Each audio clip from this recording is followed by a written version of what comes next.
What's up, guys? How you doing? Welcome to Vegetarian Redneck.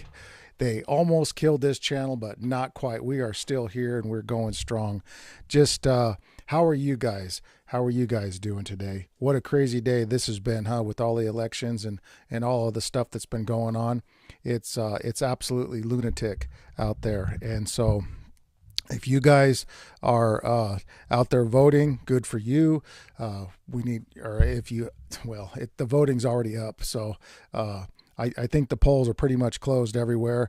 And as far as that goes, I think most of the uh, results for the elections are probably decided by now. I'm sure. I haven't looked at the news in the last couple of hours. However, we have Joe Biden. I was watching him on the what do you call that? The press, the press meeting, and he sounded a little like I do right now. He was kind of stumbling along. Well, anyways, they were asking him a bunch of soft questions, and I just thought, how unfair is that? You get, Donald Trump, which I'm not particularly a fan of, but it was fun watching him get handed to the to the media. It's always fun watching him hand it to the media.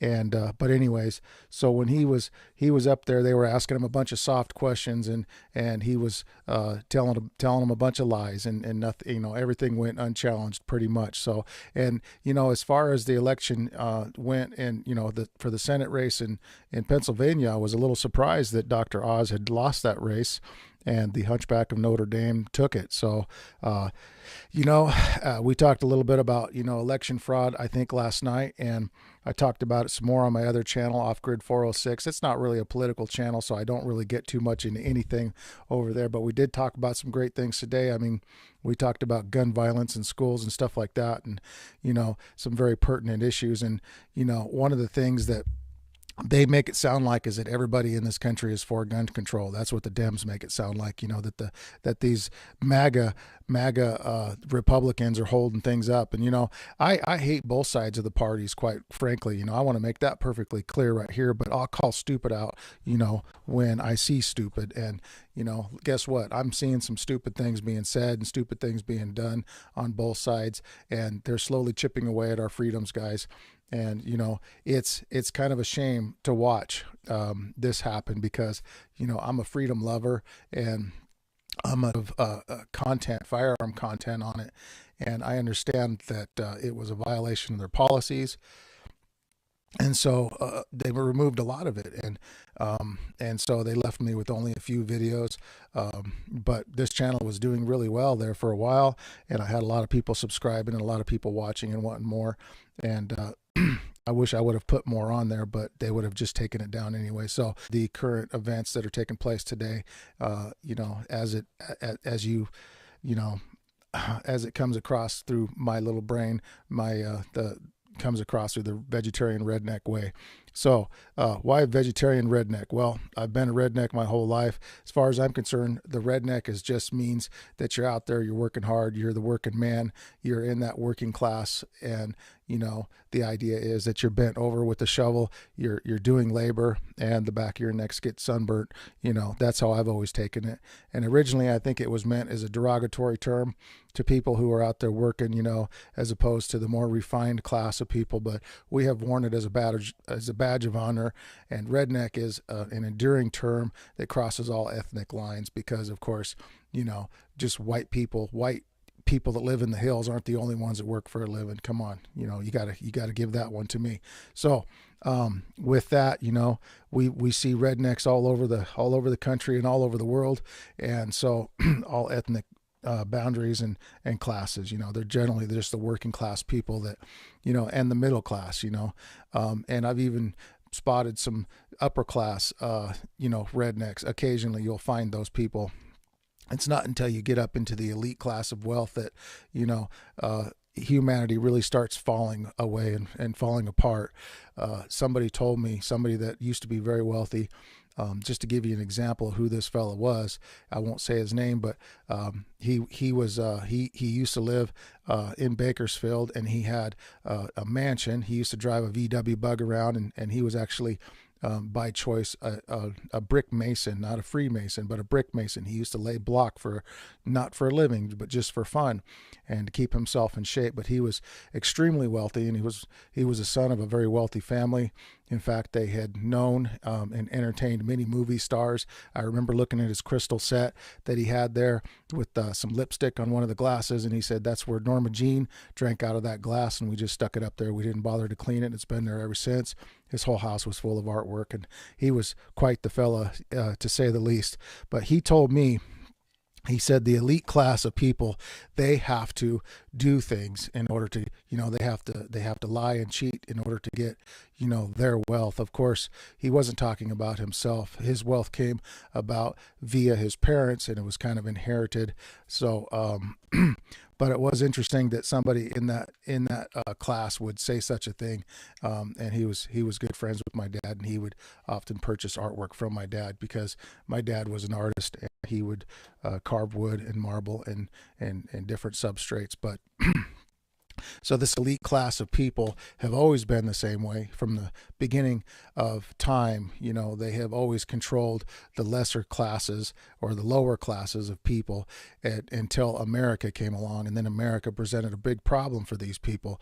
It was a place where the middle class, where the lower classes could actually be independent from the rule of government and make up their own minds on how they wanted to live and how they wanted their freedoms to look like and what they wanted their life to look like and the choices that they make. But inherently in human nature, and this is the part that a lot of people don't understand, we're starting to lose that.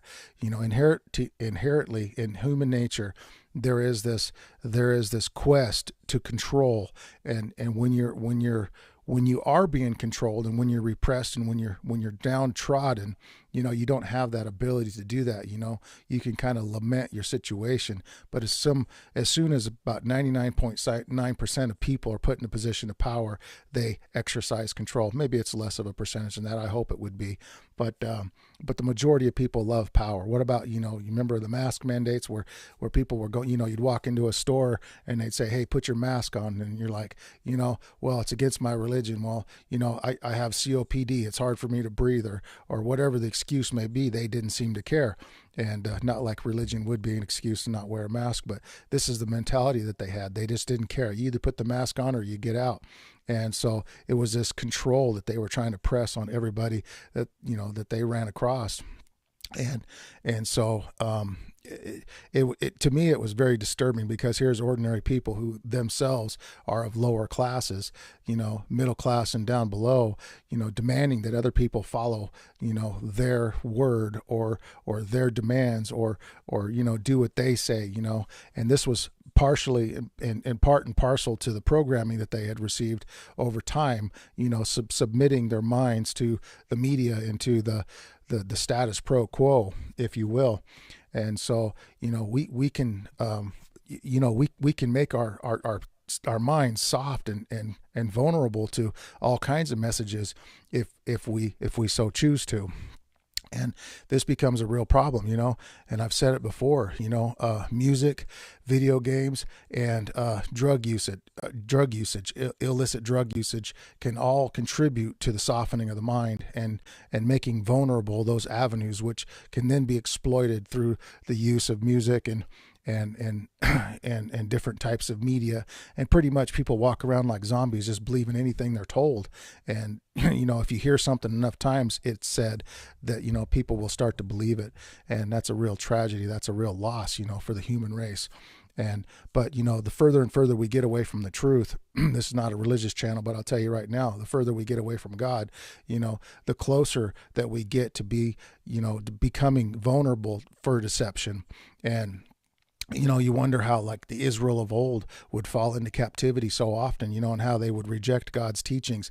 Well, once you see this principle working in modern man today, it's not hard to see how this works. So anyways, I can sure go off on a yarn with all of that business, but we're here to talk about some of the crazy stuff that Joe Biden and the Democrat Party have done in the past and are planning to do in the future. But don't think for a minute that it's just the Democrat Party. This is a concentrated effort from both parties. I'm talking about the leadership. I'm not talking about the people. You and I, we're all the same, basically, regardless of what party you're in. And if in fact, the elections were fair, which I'll tell you why in a minute, why I don't think they are fair, because basically, they choose the candidates that you're going to vote for. So it really doesn't matter, whether the elections are rigged or not. These candidates have carefully been chosen to represent their side of the party, and you have to be a certain person in order to be in those places, those positions of power. They won't allow just anybody to come in and occupy those places of power unless you've been carefully vetted and you've been given the thumbs up and the green light to be able to do so. But these people, no matter which party it is, and no matter who we vote for, they don't even have to rig elections. They don't have to.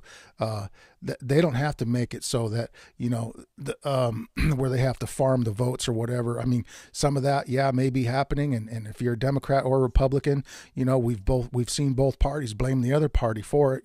So you can't say that it's a fraud. Everybody's out there saying the exact same thing, that possibly voter fraud is a real thing. Both parties are saying it. Just depends on which party's in office. If they were to vote in a Republican, then the Democrats would be saying fraud, fraud, fraud. If they vote in a Democrat, then the Republicans are saying fraud, fraud, fraud. And I'm telling you, it doesn't really matter. Hillary Clinton was just as crooked as, need I say it, Donald Trump. Listen, all you got to do is look at Donald Trump's past. They tried to get him on a bunch of false charges just to get the people all hyped up and all worked up and frothed up over what? This Russian collusion.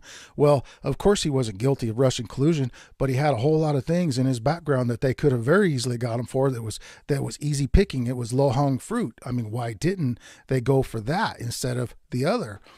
So you have to ask yourself these questions, and this media that so-called, makes out like they hate Donald Trump. Well, that's just to excite, people and get them all worked up into violence and stuff. Have you guys ever heard of the Hegelian dialectic? It's worth checking out. Hegel was part and parcel, worked right alongside Karl Marx in the formation of mind control and different things like that. And one of the things that they would do, he created this Hegelian dialectic where, you would have the thesis. Okay, listen carefully. There was a thesis, there was an antithesis, and then there was a synthesis that came out of what was left over after you were done with the thesis and the antithesis. In other words, you would create a problem, you would create a solution, and you would create this warring two parties that would war. And this has been used all throughout history, okay? It's not like it's something that just was discovered yesterday. But you got these two warring parties, and out of the ashes, if you will, of whatever's left over, civil war or what have you, was the synthesis. And that's where, if you leave them, if you do it slowly enough, the frog supposedly never, I've never tried it. Listen, I don't know anybody that has. I mean, that would be cruel, wouldn't it? Putting a frog in a pot of boiling water. But, this is how the analogy goes. You put the pot in the boiling water and you turn the heat on slowly, and the frog doesn't notice it. And that's what they've done with the American people and with people in other countries, all around the world. They've done this with. How about the Hutus and the Tutsis? You can see this Hegelian dialectic that played out perfectly. They told, this was in Africa.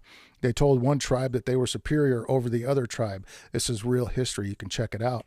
And, over time, they told them over and over and over. I believe it was the Hutus they told that they were superior over the Tutsis. They were practically brothers. They were they were intermarried and everything.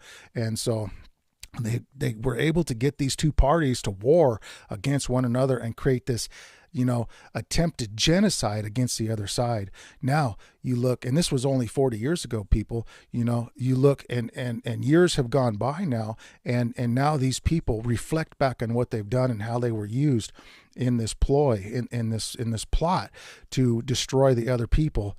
And it was such a travesty, such a horrible thing that I remember watching this one touching moment where one of the Hutu men had actually hacked up this woman, but she wasn't dead. She was left for dead, but she's managed to survive, and now she's permanently disabled. Well, years go by, and now he has devoted his life to actually caring for this poor lady who's who's had these injuries that have caused lifelong disabilities. And so, if you don't think it can't happen today, there was Bill Maher made kind of like a grim prediction, where he said that Donald Trump would take the 2024 election. I mean, regardless of what you think of Bill Maher, you have to agree that he is an insider. He is kind of in the know, if you will, and he's one of those guys that has like this insider information. I mean, he must, because of the way he carries himself, and beyond that, actually who he is. If you watched him on the Mike Tyson podcast, and he was ordering Mike Tyson around like Mike Tyson was a little bitch. Well, this man has a lot of power, and he swings it around quite handily. Well, at any rate, so Bill Maher made this prediction where, Trump was going to take the 2024 election, irregardless of the election results, i.e. civil war would erupt. And he said he would bet all his money that he had on it, and so, oops, getting a phone call here. Hang on, guys. Got to silence the phone call. I'm going to have to call him back. That's my good buddy. Going to call my good buddy back. But so anyway, so what were we talking about? So Bill Maher, he made this prediction of civil war in the future, in the next 2 years, breaking out. And it's not hard to see that can easily take place. And so we are being led into this slowly and slowly. So how can we get out of it? Well, we're never going to convince the masses what to do. The masses are already convinced. They've made up their mind. I meet a lot of people, and when I talk to them, they must think I'm crazy. I'm talking to them just like I'm talking to you right now, and they must think I'm a lunatic, and but you're telling them stuff that's actually provable, that if they would just take a second and sit down, you could show them these facts, but the word conspiracy theory has been thrown around like, the word heretic was thrown around, during the Dark Ages. You guys remember, like, during the Inquisitions and stuff like that. If you were a heretic, you were put to death. You were an enemy of the state. You were an enemy of the church. And so it was that was one of the ways that they could just silence people, even if you were speaking truth against the church. That was the big thing, and it was all about, keeping people's voices from saying too much and revealing too much. And it was used in those days, and it's used today as well. If you were a heretic, they could take your head off, or they could put you on the rack, or they could burn you at the stake, depending on how severe your crime was. And so today the word is conspiracy theorist. It's no longer heretic, but it's conspiracy theorist. And so they pretty much can silence you, and they can keep you, from saying too much just by calling you one of those. And so this is a tactic that keeps, people thinking, keeps it keeps people down, if you will. It's a violation of our First Amendment right, quite frankly. And there's been a lot of attacks on our First Amendment right. I mean, if you were a crooked person, if you were practicing this shenanigans behind the scenes, wouldn't you, want to keep it quiet and on the down low? I'm sorry about the interruptions, guys. I don't know what's wrong with me. I can't seem to hit the 720p that would solve this interruption problem. My upload speed's just not quite fast enough for 1080p. I do apologize for that. I'm very, very sorry. One of these days I will get it right. But in the meantime, we'll just keep on going. We got a few more minutes left. But what do you guys think so far? I'd like to hear from you guys. What's some of your thoughts, on what's going on? Do you guys think that there's any validity in what I'm saying? And this isn't really up for popular vote. This is something that, like I've said before, if you're going to go out and you're going to get information, it's better, it's okay if you hear it from somebody like me, but then it's better to go out and actually own that information and get it for yourselves, and do the research, and that type of thing. But, all right, folks. Well, I think that's about it for now. I had kind of a short amount of time anyways to do this in. And so I think I'll probably be on tomorrow night, but not Friday night. So you guys can expect me here tomorrow night. Don't forget to give me that thumbs up. And subscribe and baby. So, all right, guys, thanks for watching. We'll see you on the next one. Love you guys. Be careful out there.